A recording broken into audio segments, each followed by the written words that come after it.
Bonsoir et bienvenue dans Une minute un livre. Je vous parle ce soir de ce récit, Méfiez-vous des hommes qui se disent féministes, et journal d'emprise Riposte de Flora Souchier, normalienne en études théâtrales, diplômée de l'École nationale supérieure d'art dramatique de la Comédie Saint-Étienne, autrice et comédienne, aux éditions du Seuil 2026.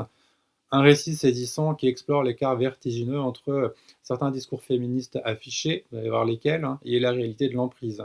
C'est l'histoire d'une rencontre amoureuse qui se transforme en emprise coercitive. C'est l'histoire d'une rencontre qui va mener Flora Souchier à un véritable effondrement. C'est l'histoire d'un homme appelé D, dépressif, autoproclamé phobique social, militant, polémiste, qui se disait allié féministe, donc qui se disait allié féministe, mais qui lui touche les seins en public, qui affirme qu'il n'y a pas de différence à faire entre ses seins et le reste de son corps, ou encore hein, un homme qui met sa main dans son caleçon en public, etc. etc. Bon, c'est donc l'histoire d'une usure profonde, hein, d'une séquestration physico-psychique. C'est l'histoire d'une femme littéralement vidée. C'est l'histoire d'un homme qui mobilise tous les ressorts possibles, pression émotionnelle et nerveuse, chantage affectif, culpabilisation victimaire. C'est l'histoire d'un homme qui impose des rapports sexuels malgré les refus. C'est l'histoire d'un viol conjugal. C'est l'histoire d'un consentement vicié. Et donc c'est l'histoire d'une femme emprise, dans le cycle coercitif de violence, et toutes les incompréhensions hein, et les paradoxes en fait qui sont sous-tendus. C'est l'histoire d'une femme qui subit des reproches permanents, qui doit se justifier et qui doit subir, rappelons-le, des rapports sexuels malgré ses refus.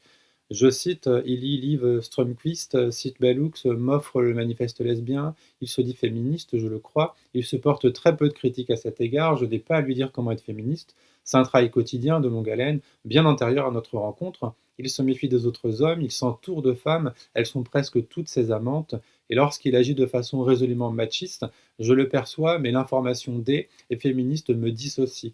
Le mensonge énoncé et revendiqué l'emporte sur le constat des faits, la parole déjoue le sensible, sa force impérative me coupe de ma lucidité. Alors ces quelques lignes témoignent vraiment hein, de cycles dans lesquels l'autrice est enfermée avec conscience, déni, malgré les alertes, les red flags, c'est tout cela la force manipulatrice. Puis c'est la douloureuse prise de conscience, c'est l'heure de mettre des mots, viol, viol conjugal, et préparer la riposte, résister. Flora écrit notamment en citant Isabelle Sorrente, qui est donc autrice du complexe de la sorcière, parle de la torsion de la conscience qui s'opère en salle de torture, ce moment où une femme accusée renonce à ce qu'elle sent et sait au profit d'une vérité autre émise par son tortionnaire, où l'argumentaire inlassable de l'inquisiteur la rend étrangère à elle-même. C'est cela la réalité, et on comprend bien hein, toute la dissonance cognitive, la capture du jugement ou encore la force performative du discours. L'écriture de Flora Souchier est poétique, incisive, parfois saccadée, directe, sous tension, c'est bouleversant, vraiment bouleversant. Ça me rappelle un peu les mots aussi de Geneviève Fraisse sur le consentement qui précise eh bien que le consentement de l'homme et le consentement de la femme n'ont historiquement jamais les mêmes valeurs. L'homme qui consent semble décidé, déclaré, et la femme consentante choisie, mais dans un espace de dépendance envers une autorité. Ou encore Sean McKinnon qui parle de modèles fondés sur la reconnaissance de l'inégalité, comprise comme une coercition que subissent les personnes en position de vulnérabilité aux abus. Et un non un peu, on le sait, un peu ne pas être entendu, écouté. Un oui peut être contraint, dénué de liberté. Et si un non n'a aucune valeur, comment un oui peut-il en avoir hein, expliquait Serra en citant Angel.